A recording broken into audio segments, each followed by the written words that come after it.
Alors Gérard Castella, quelles sont les premières impressions du nouvel entraîneur qui est en place depuis 2 semaines maintenant? Bon, j'ai trouvé un groupe quand même au départ passablement perturbé, tant sur le plan mental que sur le plan des résultats. Ce que j'ai essayé de faire, c'est surtout redonner de la confiance, du plaisir, du sérieux dans la préparation.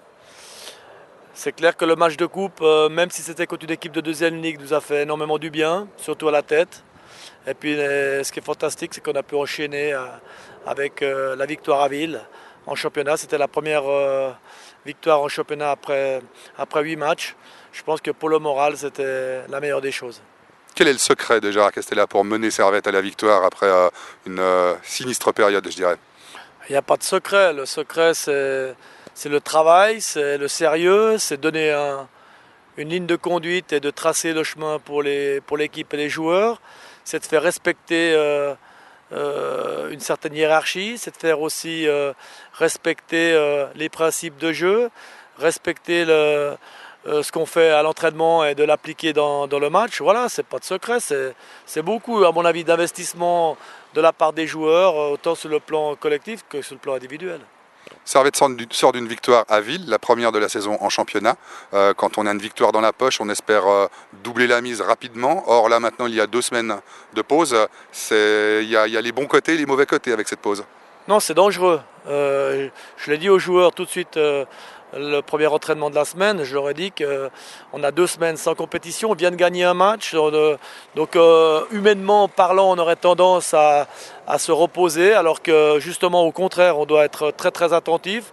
Mon souci de cette semaine, c'est de garder la pression même s'il n'y a pas de match en fin de semaine de compétition. C'est la chose la plus difficile. On le voit bien lorsque on a des matchs, des coupures internationales, lorsque c'est une bonne série, c'est pas évident d'enchaîner derrière des bons résultats parce qu'il y a quand même un petit relâchement en sachant qu'il n'y a pas de compétition le week-end.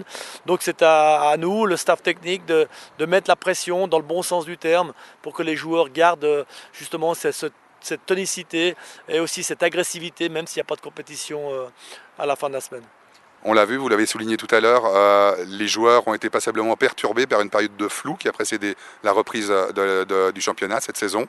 Apparemment maintenant, avec la démission de Francisco Vignas et la nomination au poste de président de Majid Pichiar, les choses semblent aller vers la stabilisation. Quel est votre point de vue par rapport aux derniers événements et justement la nouvelle présidence du club assumée désormais par Majid Pichiar?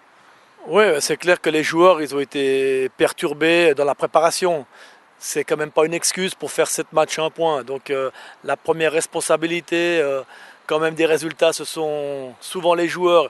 Ils n'ont certainement pas fait tout le nécessaire, tant sur le plan de la préparation individuelle que sur la préparation collective, pour avoir des résultats. Certainement, il y a eu naturellement beaucoup de problèmes autour de la nomination de l'entraîneur au début du championnat. Michel Sautier est arrivé 1 semaine avant le début du championnat. C'est pas naturellement pas la situation idéale. Maintenant, il y a un nouveau président qui a été nommé hier. Je pense que c'est une excellente chose pour le club, qu'il y a une vraie direction, qu'il y ait une vraie direction sportive, administrative, et aussi qu'on donne des objectifs et des ambitions à ce club, qui est le Servette FC, qui est le club le plus titré après Grasshopper en Suisse, qui est le club qui n'a jamais été relégué sur le plan sportif. Donc pour moi, c'est très important de donner de l'ambition. Et donner de l'ambition, naturellement, ça passe par une rigueur au niveau de la présidence, une rigueur au niveau de l'administration, une rigueur au niveau de la direction du club. Et c'est ce qui va permettre à Servette d'aller rapidement retrouver sa place en Super League? En tout cas, c'est ce qu'a annoncé M. Pichard. Je pense qu'il était assez clair dans son discours et aussi dans son projet. C'est qu'il veut tout faire il veut tout faire pour aider Servette à redevenir un club de Super League. Alors, naturellement, ça ne vient pas en claquant les doigts. Il faut beaucoup de travail, beaucoup de relations, beaucoup d'implications, mais aussi, je pense, beaucoup de soutien. Ça, c'est très important que autour de lui, il y a aussi les Genevois qui se mobilisent. Je pense notamment aux industries, au monde économique, et aussi naturellement à nos supporters, pour que Servette redevienne un club de Super League rapidement, dans un laps de temps le plus court possible. Maintenant, notre première mission aujourd'hui, c'est quand même d'assurer le maintien en Challenge League. Merci.